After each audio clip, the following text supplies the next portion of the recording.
Well, tomorrow, as Peter just told you, is key for Republicans set on slowing Donald Trump. Tomorrow is one of the final chances to impede the frontrunner's path to the nomination. My Power Political panel is here. Conservative commentator Kurt Schlichter, Democratic strategist Chuck Rocha. Kurt, I'm coming to you first. What do you expect for tomorrow?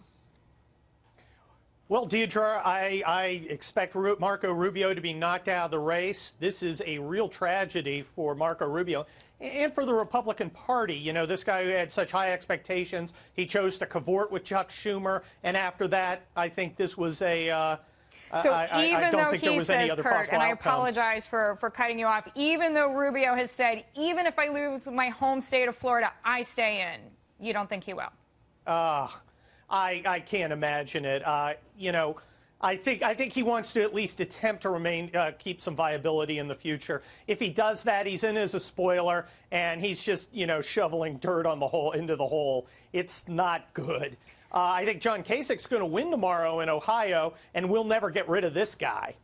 He'll always be hanging around like a pesky mosquito. And Chuck, I want to get your view on something. I mean, a lot of people, you're calling him a mosquito. A lot of people say he's the only adult in the room.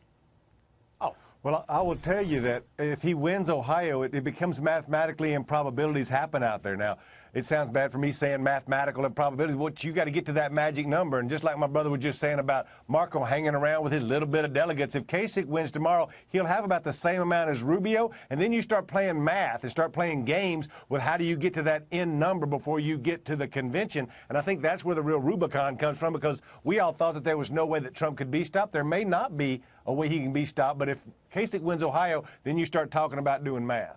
Well, then you start doing math, but just to bring in a point, I mean, Kasich would have, let's just say, for argument's sake, he wins tomorrow, he would need 110% of the outstanding delegates, which obviously doesn't exist. Trump is the only one who actually has a chance. That's right. But what the point that you're making is that nobody will have enough if they all continue to stay in. But I think you're right. I think Rubio has to get out tomorrow if he don't win his home state. I think that Cruz is going to have a good night in Missouri. I think he's going to continue on. Cruz has the latest PPP polling shows that he is doing well in Illinois. So I think that tomorrow is not going to solve any games other than getting Mr. Rubio to reconsider his run.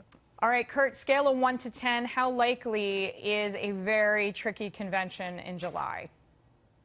Oh, I think we're at about a 6 or 7, Deidre. There's a decent chance Donald Trump wins it outright going in. There is a outside chance my candidate, Ted Cruz, wins. Marco Rubio's not going to win. And unless math changes completely overnight, John Kasich isn't going to win. But I think he's ahead in the Veep stakes.